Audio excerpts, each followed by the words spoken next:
obviously put thought into what I do. So I think my mouth, my controversy. I have not been out of the papers since I've been. I ain't mad at Cha. Those were among the last words Tupac Shakur ever recorded, just weeks before his death in September 1996. For nearly 3 decades, those words have haunted hip-hop culture because the world has been mad that we never got justice, mad that we never got answers, and mad that the greatest rapper who ever lived was gunned down in the prime of his life with no one held accountable. But in 2025, everything changed. After 29 years of dead ends, cover-ups, and conspiracy theories, new evidence has emerged that doesn't just solve Tupac's murder, it exposes a web of lies, corruption, and betrayal that goes deeper than anyone ever imagined.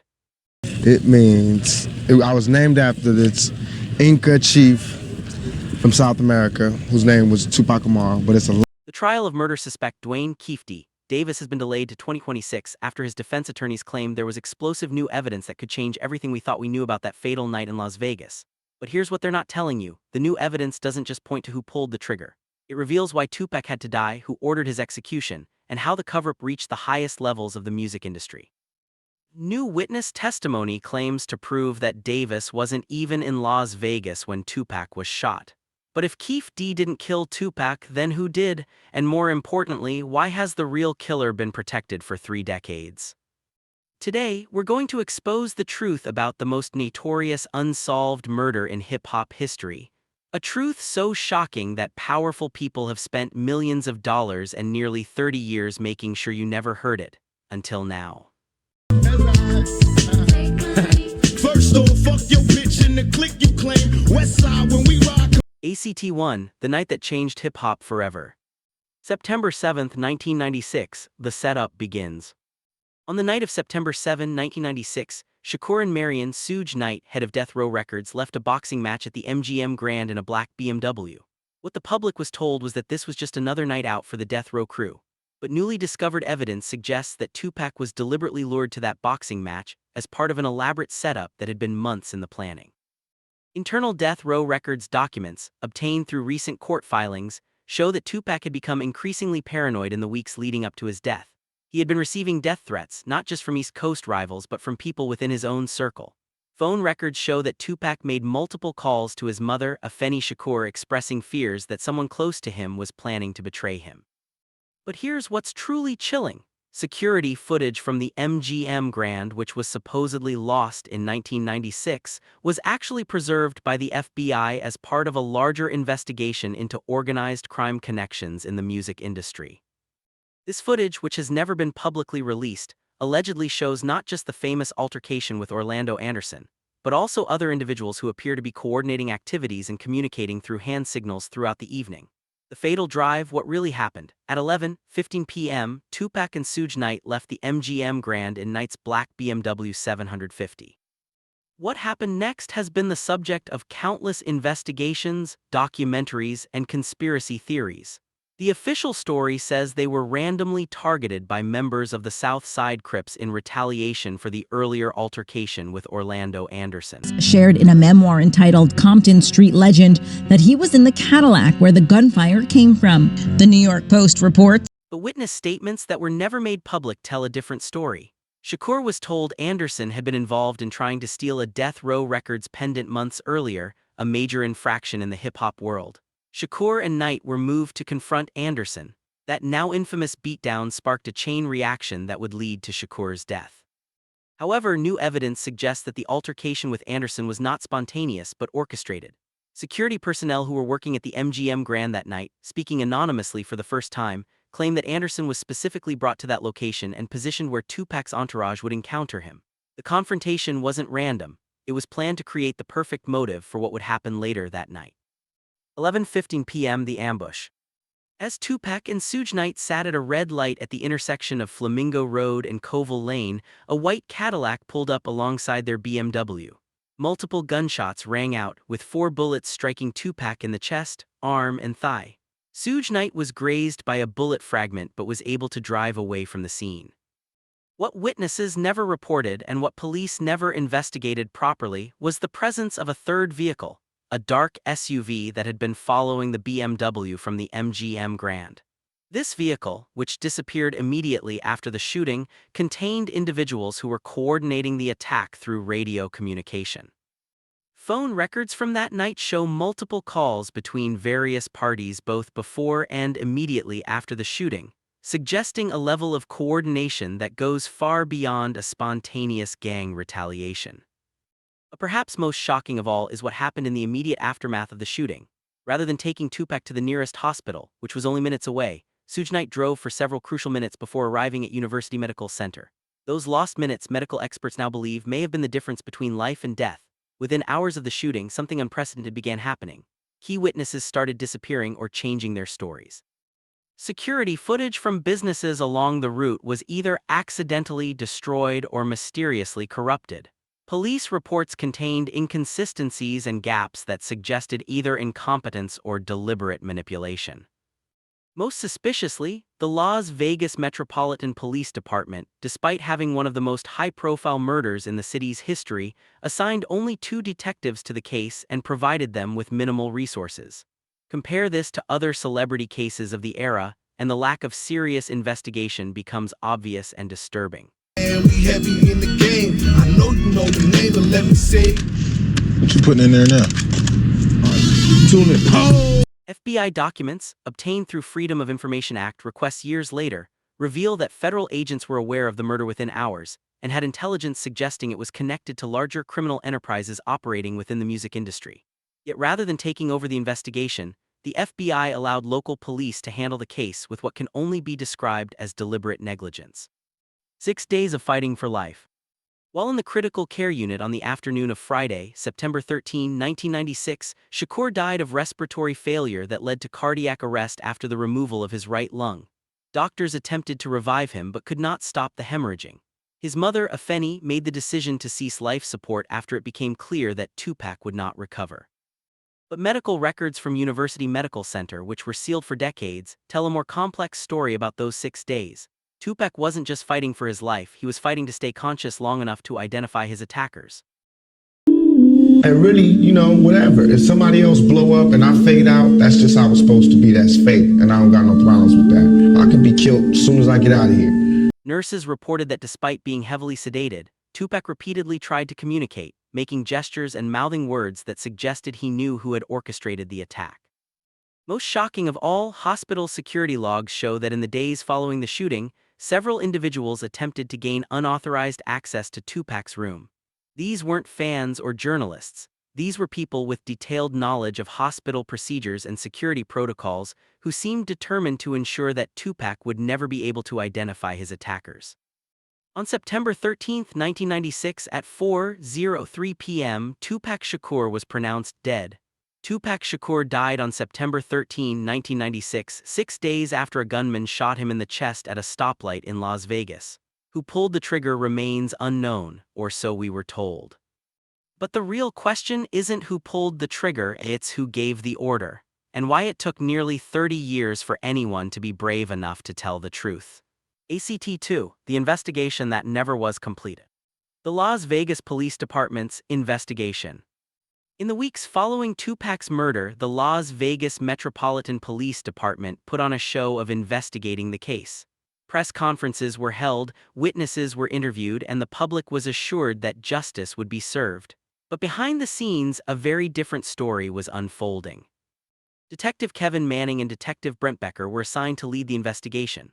What the public didn't know was that both detectives had minimal experience with high-profile homicide cases, and neither had any background in investigating organized crime or music industry connections. More suspiciously, both detectives were given explicit instructions about what avenues of investigation they were and were not allowed to pursue.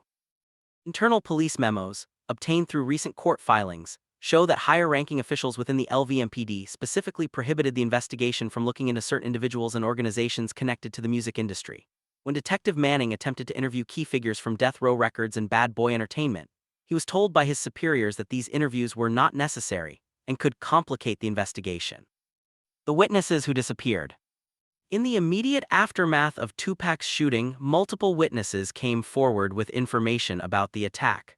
But within weeks, these witnesses began disappearing, recanting their statements, or suddenly becoming uncooperative with police.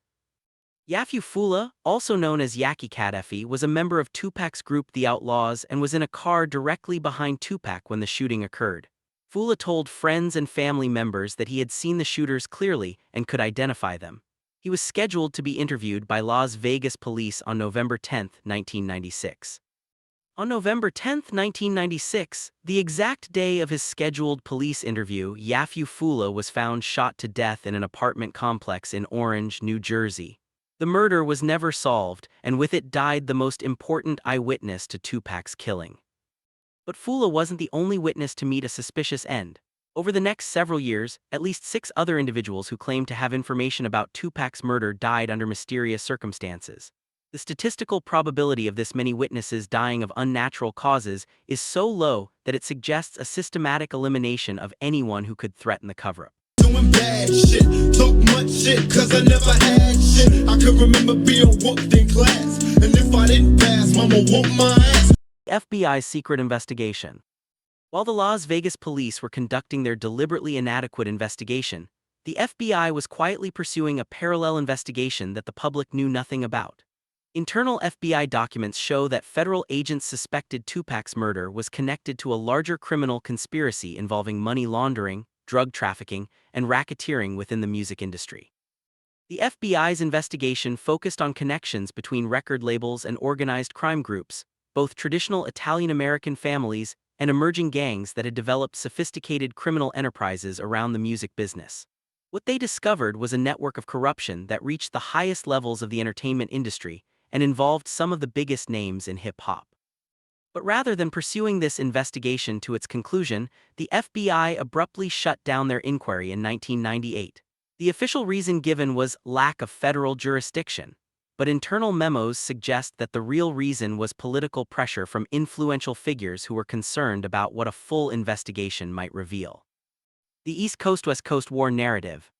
Almost immediately after Tupac's death, a narrative emerged that his murder was the result of the so-called East Coast-West Coast hip-hop war, and specifically connected to his rivalry with the notorious B.I.G. This narrative was convenient because it simplified a complex criminal conspiracy into a story about rapper beef that the public could easily understand. But this narrative was deliberately crafted to distract from the real motives behind Tupac's murder. A Los Angeles Times investigation into the long unsolved murder of Shakur concluded that his killer likely was a gang member who used a pistol provided by rival rapper the notorious B.I.G. However, new evidence suggests that this conclusion was based on planted information designed to misdirect the investigation. The truth is that Tupac's murder had nothing to do with East Coast versus West Coast or rapper rivalries. It was a business decision made by individuals who saw Tupac as a threat to their criminal enterprises and decided he needed to be eliminated. The hip-hop war narrative was just a cover story to hide the real motive: money, power, and control of the most lucrative music market in America. The Biggie connection: truth or misdirection. 6 months after Tupac's death, Christopher Wallace, known as the notorious B.I.G., was murdered in Los Angeles under remarkably similar circumstances. This second murder seemed to confirm the East Coast-West Coast war narrative and provided a convenient conclusion to the story. Both rappers had killed each other in a cycle of retaliation. But evidence that has emerged in recent years suggests that Biggie's murder was not retaliation for Tupac's death, but rather the elimination of another potential witness who knew too much about what really happened in Las Vegas. Phone records show that Biggie had been in contact with several individuals who were connected to the Tupac investigation, and there are indications that he had information that could have exposed the real conspiracy. The fact that both murders remain officially unsolved, despite overwhelming evidence and witnesses in both cases, suggests that powerful forces are still working to ensure that the truth never comes out. But in 2025, that may finally be changing. The real reason for the cover-up. The question that has always haunted investigators is, why would anyone want to cover up the truth about Tupac's murder? If it was just gang retaliation or rapper beef, why not solve the case and bring the killers to justice? The answer lies in understanding what Tupac represented to certain power structures within the music industry. Tupac wasn't just a rapper, he was a revolutionary who was using his platform to expose corruption, challenge authority, and inspire social change. His influence was growing beyond music into politics and activism, and there were powerful people who saw this as a threat. More importantly, Tupac had begun to uncover financial irregularities and criminal activities within the music industry. He had been asking questions about where money was going, who was really controlling the business, and what connections existed between record labels and organized crime. These questions made him extremely dangerous to people who had built fortunes on illegal activities hidden within the legitimate music business. The cover-up wasn't just about hiding a murder, it was about protecting a criminal empire that generated hundreds of millions of dollars in illegal profits every year. Tupac's death wasn't the result of street violence or rap rivalry. It was a corporate assassination designed to eliminate a threat to one of the most lucrative criminal enterprises in American history. But after nearly 30 years of lies and cover-ups, new evidence has emerged that threatens to expose the entire conspiracy. And the people who ordered Tupac's death are finally running out of places to hide. ACT3 KEFED Scapegoat or Mastermind, 9/45/1330. The confession that changed everything. For over 2 decades, Dwayne Keefe D. Davis lived in relative obscurity, just another former gang member from Compton trying to stay out of trouble. But in 2008, everything changed when Keefe D. sat down with police detectives and confessed to being in the car when Tupac Shakur was murdered. This confession, which was part of a proffer agreement related to a different case, should have been the breakthrough that finally solved hip-hop's most notorious cold case. Keefe D. described in detail how he, his nephew Orlando Anderson, and 2 other South Side Crips members had driven to Las Vegas specifically to retaliate against Tupac and Death Row Records for the MGM Grand altercation earlier that evening. But here's where the story gets complicated. New witness testimony from a private investigator claims to prove that Davis was not in Las Vegas when Tupac was shot. If this new evidence is credible, it means that Keefe D's confession was either completely fabricated or that he was confessing to cover up for someone else. The immunity deal and its consequences. When Keefe D made his original confession in 2008, he was operating under a proffer agreement that gave him immunity from prosecution for the Tupac murder in exchange for his cooperation in a federal drug case. This immunity deal allowed him to speak freely about his alleged involvement without fear of being charged. But federal prosecutors made a critical error. They assumed that no other jurisdiction would ever build a case strong enough to charge Keefe D without relying on his immunized confession. They were wrong. Dwayne Keefe D. Davis is now set to stand trial in February 2026, nearly 30 years after the famed rapper was shot and killed in Las Vegas. The Las Vegas District Attorney's Office built their case against Keefe D using evidence that was independent of his confession, including cell phone records, witness statements, and physical evidence that had been overlooked for decades. But as the trial approached, something unexpected happened that threatens to unravel the entire prosecution. The new evidence that changes everything. This delay follows a motion filed by his defense team, citing the emergence of new evidence and the need for additional time to conduct critical witness interviews and investigative work. But what exactly is this new evidence, and why is it so potentially explosive that it required delaying the trial for an entire year? Sources close to the defense team reveal that the new evidence comes from multiple directions and paints a picture that is dramatically different from both the original police investigation and Keefe D's own confession. The evidence includes financial records showing large cash payments made to various individuals in the days immediately following Tupac's murder, payments that came from accounts connected to music industry figures rather than street-level drug dealers or gang members. Phone records that allegedly show communication between high-level music industry executives and known criminal associates both before and immediately after Tupac's death, suggesting advanced knowledge of the planned attack. Most damning of all, testimony from a private investigator who claims to have surveillance footage and witness statements that place Keefe D in Los Angeles, not Las Vegas, on the night of September 7, 1996. The alternative theory of the crime. If Keefe D wasn't in Las Vegas on the night of the murder, then his detailed confession must be false. But why would someone confess to a murder they didn't commit, especially when that confession could potentially be used to prosecute them decades later? Defense attorneys are reportedly preparing to argue that Keefe D was paid to confess to the murder as part of a larger cover-up designed to protect the real perpetrators. Under this theory, Keefe D's confession was a form of insurance policy. If the case was ever reopened, there would be a ready-made suspect who had already confessed and who fit the narrative of gang retaliation that had been established from the beginning. This theory is supported by evidence that Keefe D's financial situation improved dramatically in the years following his confession, despite having no obvious legitimate sources of income. Bank records show regular deposits of large amounts of cash, and Keefe D was able to afford a lifestyle that was inconsistent with his supposed employment status. But if Keefe D was paid to confess to a murder he didn't commit, who paid him, and what happened to the real killers? The Orlando Anderson connection. Central to both the original investigation and Keefe D's confession was Orlando Anderson, Keefe D's nephew, who was allegedly the actual shooter. Anderson was the young man who had been beaten by Tupac's entourage at the MGM Grand earlier that evening, providing the supposed motive for the retaliation shooting.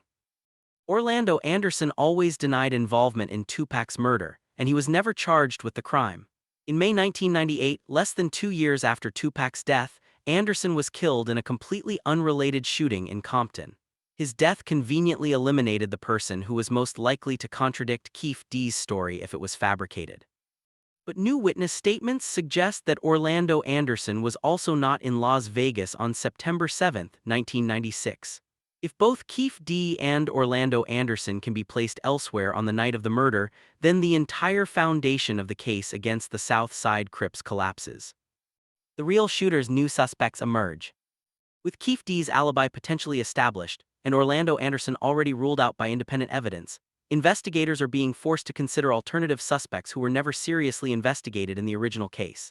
These new suspects include professional hitmen who were known to be operating in Las Vegas in 1996, and who had connections to both organized crime families and music industry figures.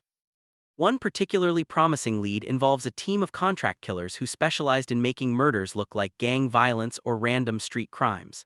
These individuals had previously been used to eliminate witnesses and rivals in various criminal enterprises, and they had the skills and resources necessary to carry out a sophisticated assassination like the one that killed Tupac.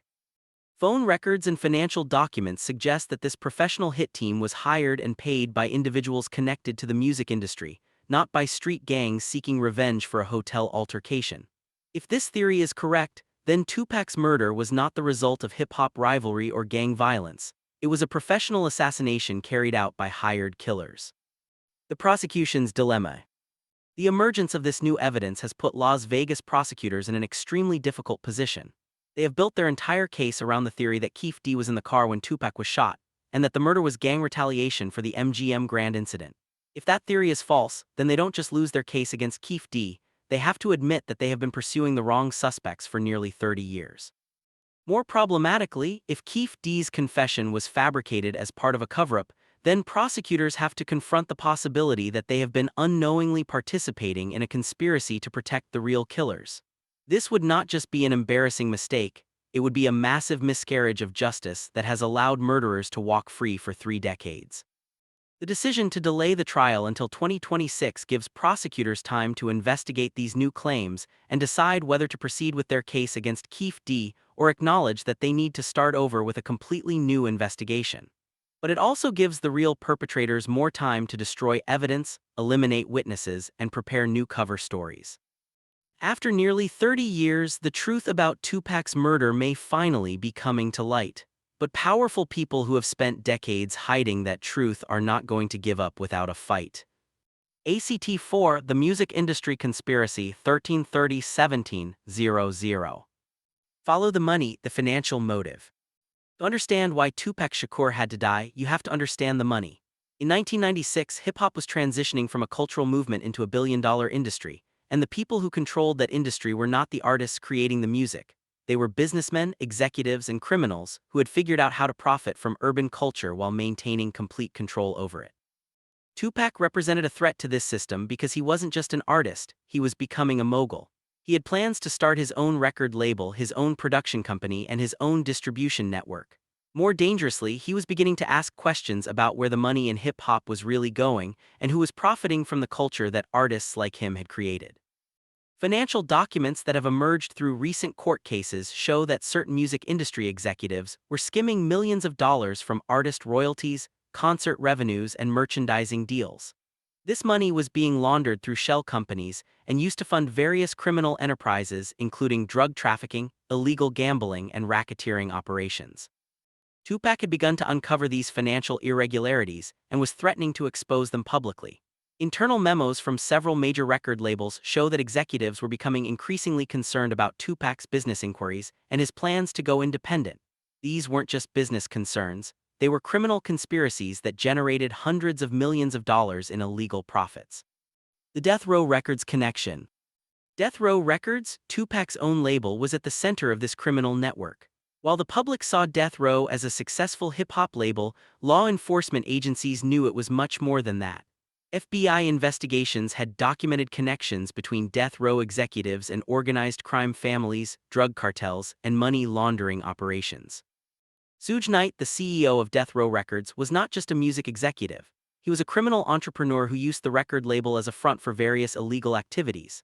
Knight had connections to both traditional organized crime families and emerging gang enterprises, and he used these connections to intimidate rivals, eliminate competition, and protect his business interests through violence and corruption.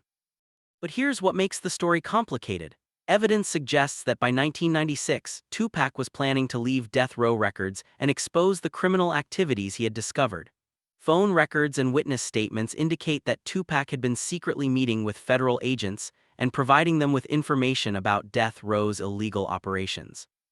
This created a situation where Suge Knight and his criminal associates had a powerful motive to eliminate Tupac before he could testify against them or take his knowledge to a rival organization. The question investigators are now asking is whether the September 7th shooting was orchestrated by Death Row itself as a way to silence a potential witness. The East Coast connection. Bad Boy Entertainment. While Death Row Records was building a criminal empire on the West Coast, similar operations were being established on the East Coast centered around Bad Boy Entertainment and its CEO, Sean "Diddy" Combs.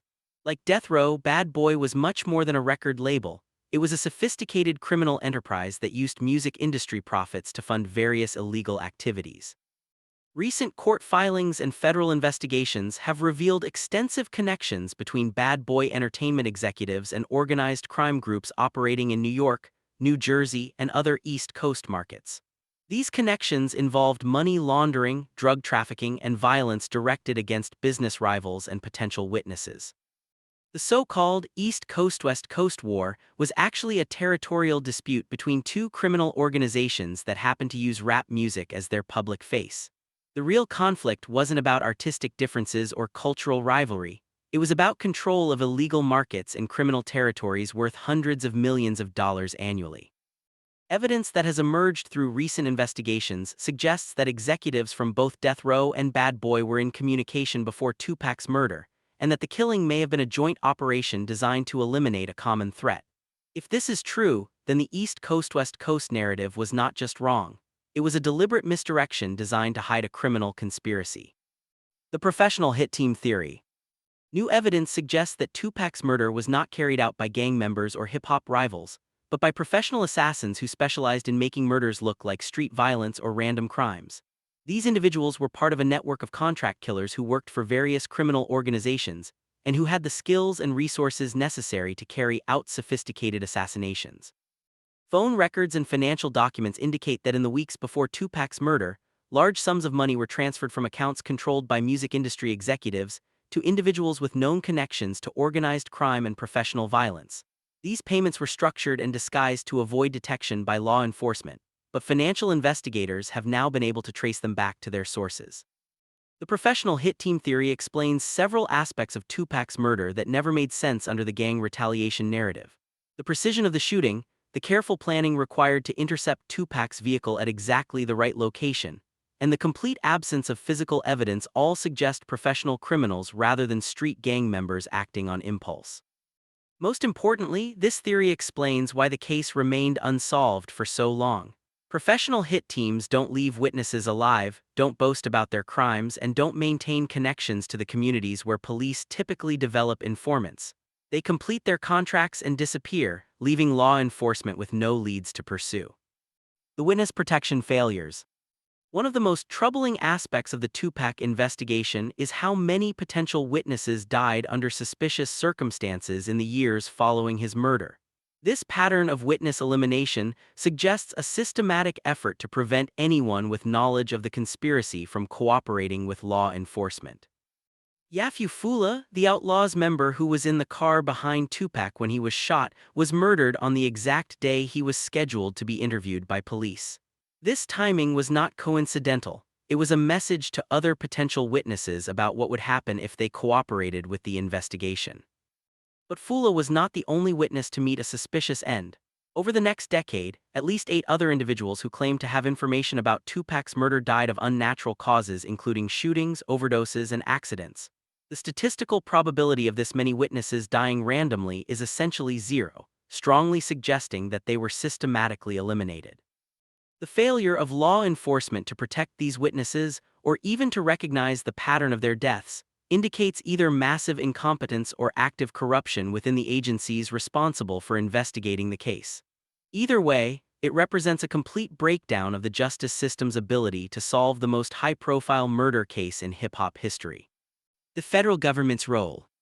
Perhaps the most disturbing aspect of the Tupac murder conspiracy is the evidence of federal government involvement in the cover-up. FBI documents obtained through Freedom of Information Act requests show that federal agents had advanced knowledge of threats against Tupac's life but failed to provide adequate protection or warning. More troubling, internal FBI communications suggest that some agents viewed Tupac as a threat to national security because of his political activism and influence over young African American men. These communications indicate that there were factions within federal law enforcement who would have benefited from Tupac's elimination, and who may have actively obstructed efforts to solve his murder. The FBI's abrupt termination of their investigation into Tupac's murder in 1998, despite having developed significant evidence of organized crime connections, suggests that political pressure was applied to shut down inquiries that were getting too close to powerful individuals. This pattern of federal obstruction has continued for decades, with government agencies consistently refusing to release documents or cooperate with independent investigations. The corporate media cover-up. The final element of the conspiracy involves the corporate media's role in promoting false narratives and suppressing evidence that contradicted the official story. Major news outlets consistently reported the East Coast-West Coast war narrative while ignoring evidence of organized crime connections and criminal conspiracies within the music industry. This media cover-up was not accidental. It was coordinated by public relations firms that specialized in crisis management for entertainment industry clients. These firms used their relationships with journalists and news executives to ensure that certain aspects of the Tupac story were never fully investigated or reported. The result was a massive disinformation campaign that convinced the American public that Tupac's murder was the result of rap rivalry rather than criminal conspiracy. This false narrative protected the real perpetrators while directing public attention away from the systemic corruption that made the murder possible. But in 2025, that carefully constructed narrative is finally beginning to collapse. New evidence, new witnesses, and new investigations are exposing the truth that has been hidden for nearly 3 decades. The question now is whether the American justice system has the courage to confront that truth and finally bring Tupac's killers to justice. ACT-5, the 2025 Breakthrough New Evidence Exposed 17/00/2030. The private investigator's bombshell discovery. In late 2024, a private investigator working on behalf of Keefe D's defense team made a discovery that threatens to unravel nearly 3 decades of lies and cover-ups. Keefe D's legal team claim they have come across new testimony from a private investigator proving the ex-gang member was not in Las Vegas when Tupac was shot. This private investigator, whose identity is being protected due to safety concerns, has spent years tracking down witnesses and evidence that was either ignored or suppressed during the original investigation. What he discovered was a trail of documentation that places Keefe D in Los Angeles on September 7, 1996, making it physically impossible for him to have been in the car when Tupac was shot in Las Vegas. The evidence includes timestamped security footage from a Los Angeles business, where Keefe D was conducting a transaction on the afternoon of September 7, phone records showing calls made from Los Angeles-based cell towers throughout the evening, and witness statements from multiple individuals who interacted with Keefe D in Los Angeles both before and after the time of Tupac's murder. But perhaps most significantly, the private investigator has uncovered financial records showing that Keefe D received a substantial cash payment shortly after making his original confession in 2008. The source of this payment appears to be connected to music industry figures who had a vested interest in maintaining the gang retaliation narrative and preventing a more thorough investigation into the real perpetrators. The cell phone tower evidence. One of the most compelling pieces of new evidence involves cell phone records that were never properly analyzed during the original investigation. In 1996, cell phone technology was less sophisticated than today, but it still generated records that could be used to track a person's approximate location throughout the day. Keefe D's cell phone records from September 7, 1996, show a pattern of calls that were routed through cell towers in the Los Angeles area throughout the day and evening. Most crucially, records show that his phone was pinging Los Angeles cell towers at the exact time that Tupac was being shot in Las Vegas, a 270-mile drive away. These records were available to investigators in 1996 and should have been analyzed as part of any competent investigation. The fact that they were ignored or overlooked suggests either gross negligence or deliberate obstruction by law enforcement officials who were more interested in closing the case quickly than in finding the truth. The cell phone evidence doesn't just provide an alibi for Keefe D. It also raises serious questions about the credibility of his confession and the motives of anyone who might have encouraged him to make false statements about his involvement in the murder. The federal government's role. Perhaps the most disturbing aspect of the Tupac murder conspiracy is the evidence of federal government involvement in the cover-up. FBI documents obtained through Freedom of Information Act requests show that federal agents had advanced knowledge of threats against Tupac's life but failed to provide adequate protection or warning. More troubling, internal FBI communications suggest that some agents viewed Tupac as a threat to national security because of his political activism and influence over young African-American men.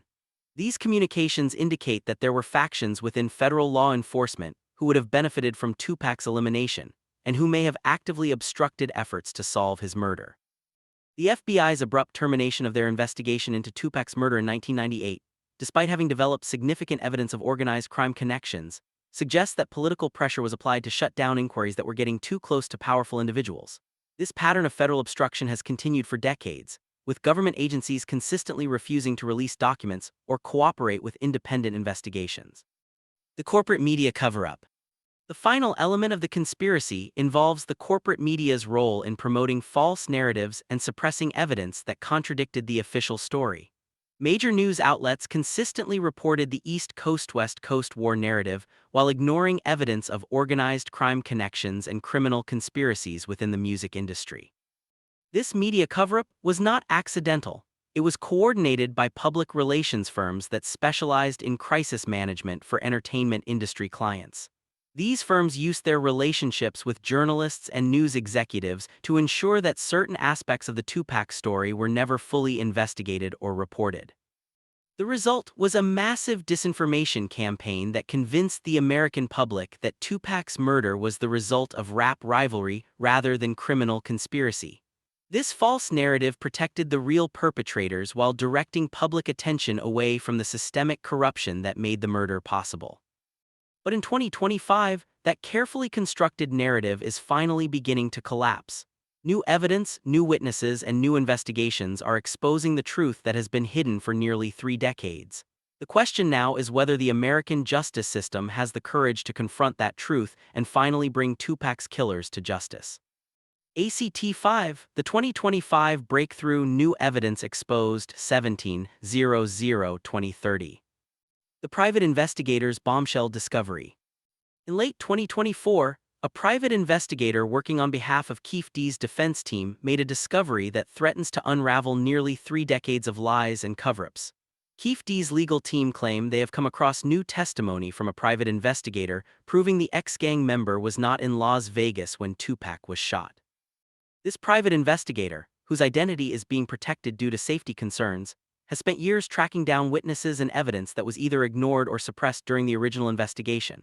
What he discovered was a trail of documentation that places Keefe D in Los Angeles on September 7, 1996, making it physically impossible for him to have been in the car when Tupac was shot in Las Vegas. The evidence includes timestamped security footage from a Los Angeles business, where Keefe D was conducting a transaction on the afternoon of September 7, phone records showing calls made from Los Angeles-based cell towers throughout the evening, and witness statements from multiple individuals who interacted with Keefe D in Los Angeles both before and after the time of Tupac's murder. But perhaps most significantly, the private investigator has uncovered financial records showing that Keefe D received a substantial cash payment shortly after making his original confession in 2008. The source of this payment appears to be connected to music industry figures who had a vested interest in maintaining the gang retaliation narrative and preventing a more thorough investigation into the real perpetrators. The cell phone tower evidence. One of the most compelling pieces of new evidence involves cell phone records that were never properly analyzed during the original investigation. In 1996, cell phone technology was less sophisticated than today, but it still generated records that could be used to track a person's approximate location throughout the day.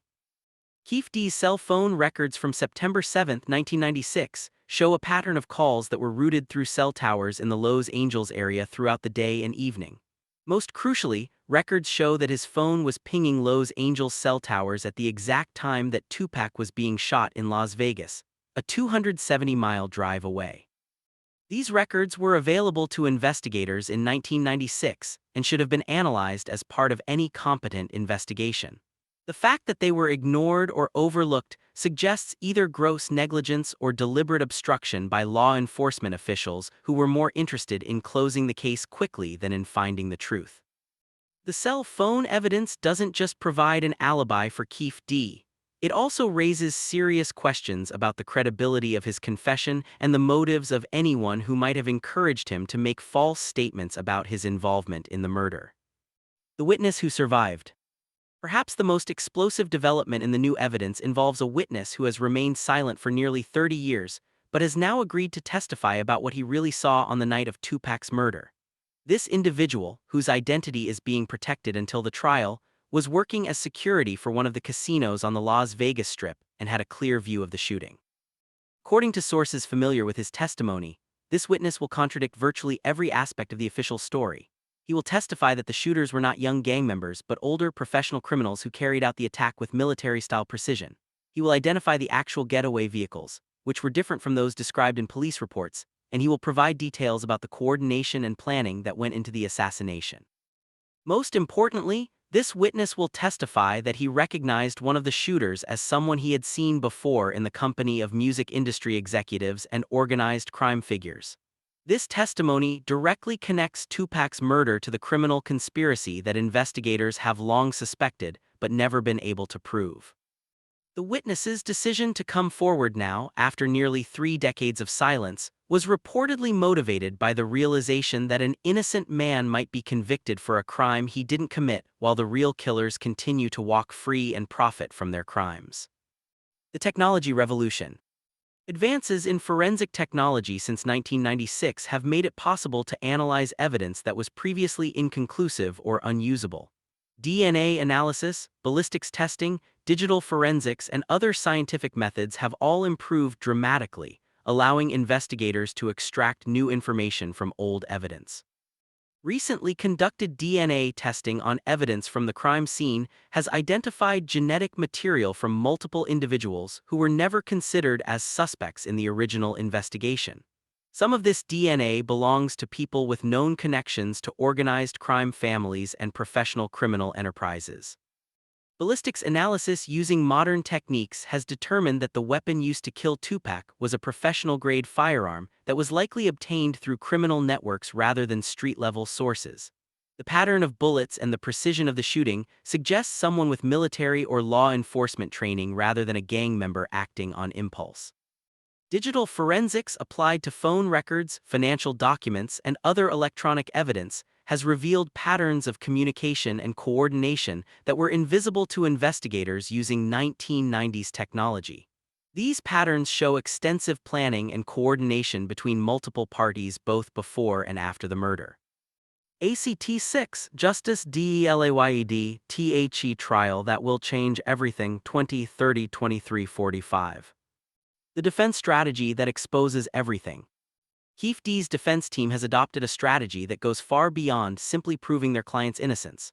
They are preparing to expose the entire conspiracy that led to Tupac's murder and the cover-up that followed. This approach is risky because it involves challenging powerful interests that have spent decades hiding the truth, but it may be the only way to prevent an innocent man from being convicted of a crime he didn't commit. The defense will argue that Keefe D was recruited to confess to Tupac's murder, as part of an elaborate scheme to provide closure to the case while protecting the real perpetrators. They will present evidence showing that he was not in Las Vegas on the night of the murder, that his confession contains details that could only have come from someone with inside knowledge of the crime, and that he was financially compensated for taking responsibility for the killing. But the defense strategy goes much deeper than just establishing Keefe D's alibi. They plan to present evidence about the real conspiracy behind Tupac's murder, including the criminal enterprises operating within the music industry, the professional hit team that carried out the assassination, and the systematic cover-up that has prevented justice for nearly 30 years. This strategy puts the defense team and their client at considerable risk. They are essentially declaring war on powerful criminal interests that have already demonstrated their willingness to kill to protect their secrets. But they believe that the only way to save Keefe D is to expose the truth about what really happened to Tupac Shakur. The technology factor in modern justice. The Tupac case demonstrates how advances in technology can breathe new life into cold cases and expose injustices that seemed permanently buried. DNA analysis, digital forensics, financial tracking systems, and other modern investigative techniques have made it possible to solve crimes that were considered unsolvable just a few years ago. But technology is a double-edged sword in criminal justice. While it provides new tools for uncovering the truth, it also creates new opportunities for criminals to destroy evidence, manipulate information, and evade detection. The criminals involved in Tupac's murder have had nearly 30 years to destroy evidence and eliminate witnesses, making the investigators' job much more difficult. The success of the new Tupac investigation may depend on whether investigators can recover and analyze evidence before it is completely destroyed or corrupted. Time is running out for many potential witnesses who are aging, dying, or disappearing, making the current investigation one of the last opportunities to finally bring justice for Tupac's murder. The cultural impact of truth. For nearly 3 decades, Tupac Shakur's murder has been a source of pain, anger, and frustration within hip-hop culture and the broader African-American community. The failure to solve the case has been seen as evidence of law enforcement's indifference to Black lives and the justice system's inability to protect African-American artists and activists. If the new evidence leads to real justice and the exposure of the criminal conspiracy behind Tupac's death, it could help heal some of these wounds and restore faith in the possibility of justice for African American victims of violence. But it could also create new pain as the full extent of the exploitation and manipulation of hip-hop culture becomes clear. The truth about Tupac's murder, whatever it turns out to be, will force American society to confront uncomfortable questions about race, power, corruption, and justice. It will challenge narratives that have been accepted for decades and require people to reconsider their understanding of one of the most important cultural movements in American history.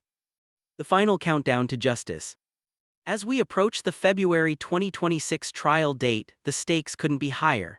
This is not just about determining Keefe D's guilt or innocence. It's about finally confronting the truth about one of the most notorious unsolved murders in American history and the criminal conspiracy that made it possible. The trial will be a battle between those who want to maintain the status quo and protect powerful interests, and those who believe that justice and truth are more important than preserving comfortable lies.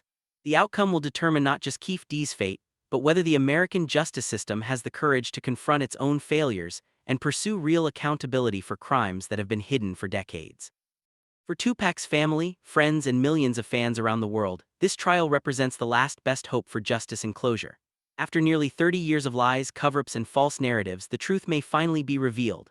But that truth will come at a cost, and not everyone who hears it will be prepared for what it reveals about the music industry, law enforcement, and the systems that are supposed to protect us. Closing, the legacy of a revolutionary. What Tupac really represented. Tupac Shakur was never just a rapper. He was a revolutionary, an activist, a poet, and a voice for the voiceless who used his platform to challenge authority, expose corruption, and inspire social change. His influence extended far beyond music into politics, social justice, and cultural transformation.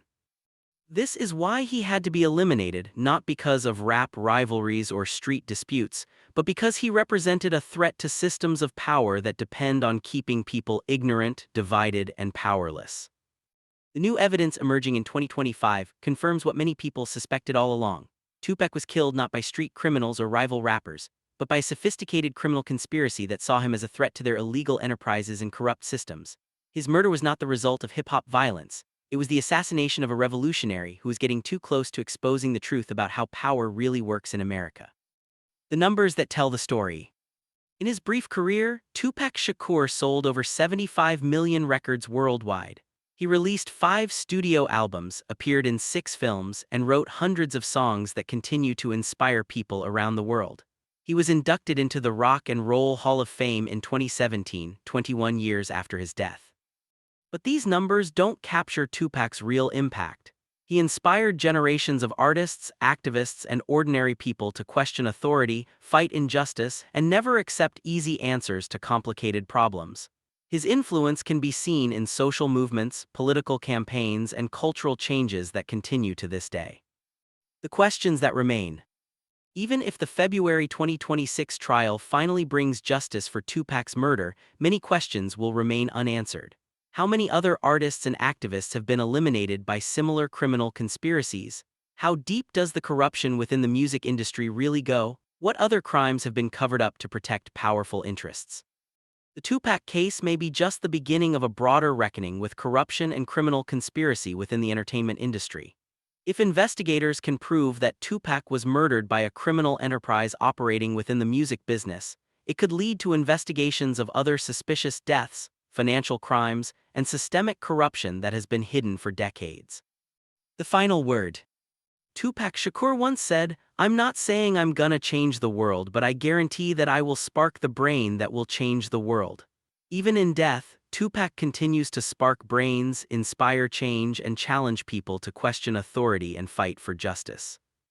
The truth about his murder, when it finally emerges, will be his final gift to the world, proof that no conspiracy is perfect, no cover-up is permanent, and no injustice is too powerful to overcome if enough people are willing to fight for the truth. Call to action.